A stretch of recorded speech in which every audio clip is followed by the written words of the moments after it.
everyone, I'm Rob Ladd, and this is the Cavalier Sports Report, where we sit down with head coaches and players from Johnson County Community College to take an inside look at Cavalier athletics. Today's guest is men's and women's tennis coach Glen Moser.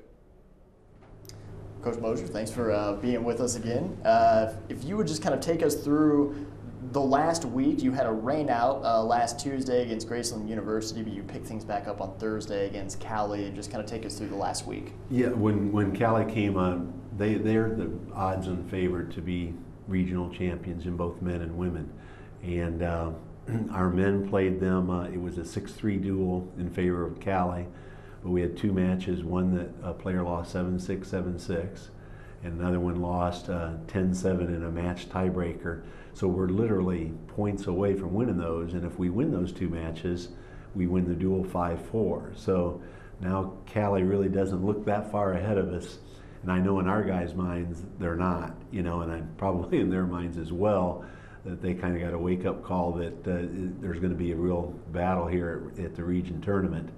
The women had a couple nice victories. Tracy Cooper at number 2 defeated a Cali girl who hadn't lost in the region, and Mariana Gorjeska did the same thing at number 4. So Tracy and Mariana will be the number 1 seeds in their particular flight at the regional tournament. So the ladies got beat in the other matches, but again, there's plenty of opportunity for us to improve and compete at those spots next week. But you had a little bit more success on Sunday against Newman University. Yeah, we played Kansas Newman, and they've really upgraded their programs from a couple of years ago, but they've gone from NAIA, I think, to Division II. And so they actually had a couple players from Vincennes University that we played a week ago who's always good playing for them, transferred from a junior college to Newman. And our men won 7-2. And the nice thing about the match is that we had our number 1 player back for the first time in 3.5 weeks, and that was Evan Santa. And Evan lost to one of those Vincennes players. He lost the first set in a tiebreaker, won the second pretty dominantly 6-1, and they played a match tiebreaker for the match, and he lost 10-8. So, I mean, he's just a couple points away, but I thought for coming back after 3.5 weeks, he did a great job. And so the men won 7-2, and there were some good matches, and the players had a lot of energy yesterday. Of course, it was the nicest day of the year, 80 sun and no wind, so that's what we're kind of looking for.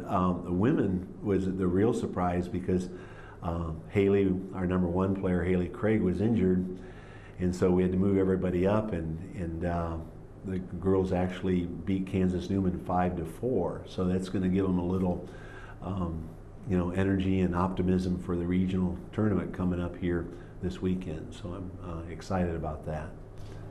And you've got to feel after close losses against Cali, who you mentioned are the odds-on favorite to win the regular season, basically going into to regionals. Do you feel like you guys are starting to play your best tennis at the end of the season? Exactly. And after watching both teams yesterday, I've seen some people step up that, and that's what we need to do. That there's a certain time to peak, and a lot of times as tennis players in the state of Kansas, we're not playing much tennis in December and January, and I found out that that's not necessarily that bad, because if you played hard all year, you'd be surprised that you may not be peaking here in April and May, and that's when we need to be really on top of our game, and I feel both teams right now are playing as good as they played all year, so we're ready to go. You guys have kind of been hindered by both teams by injuries pretty much throughout the season. You mentioned getting back Evan Santa, which I know is huge for you, especially for him to get some play in before the regional tournament, which is this weekend.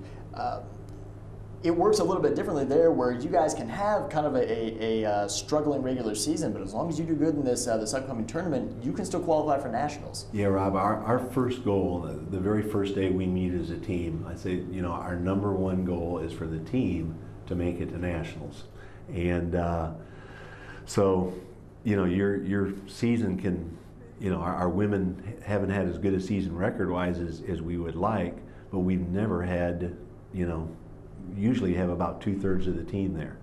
and we just need to get healthy this week. We're I think really close to that.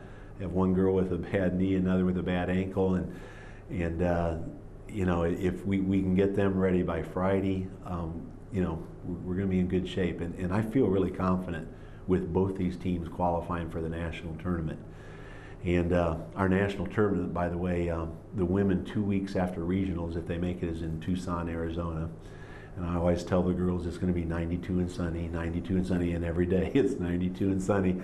So, but it's a dry heat, and a lot of times we have to remind the kids to keep drinking fluids because they, you know, evaporate so quickly they don't even realize they're, you know, that exhausted. So we try to drink fluids every time we switch ends, and then the men's tournament is a week later, and it's in Plano, Texas, where Collin County Community College is, and that's where we went on our spring break.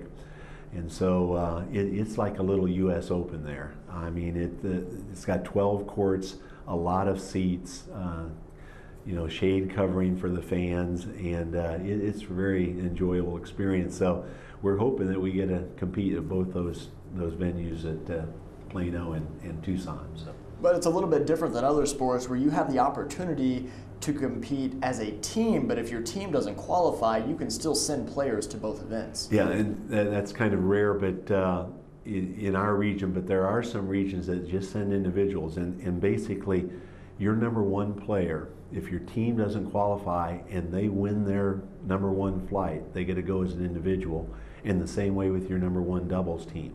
They get to go as a doubles team, and when they get there, they can also compete in the 1 and 2 flight as singles players. So a lot of times these individuals have an impact on where teams place because you draw them at the tournament, and obviously they're pretty good players if they make it as individuals. So, you know, that'd be nice, but we certainly, I want to reward everybody. It's an experience in a lifetime to, you know, a lot of these players will go on to four-year colleges, and they probably won't have the opportunity to go to a national tournament, and they have a great opportunity here to do it. It's a lot of fun.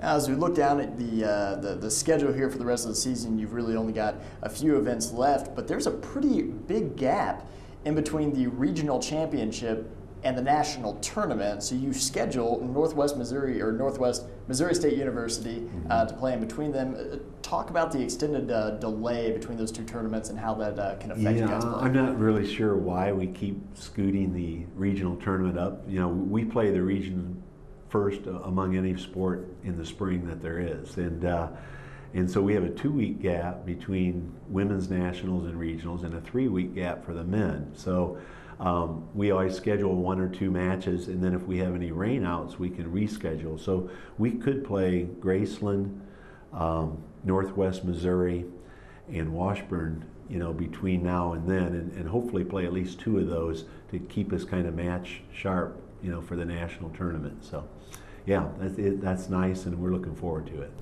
Good deal, Coach. We're going to keep an eye on you for next week. We'll get you in next Monday and see how you guys did at regionals. I hope to bring back good news. Sounds Thanks, good. Rob. We'll see you then. All righty.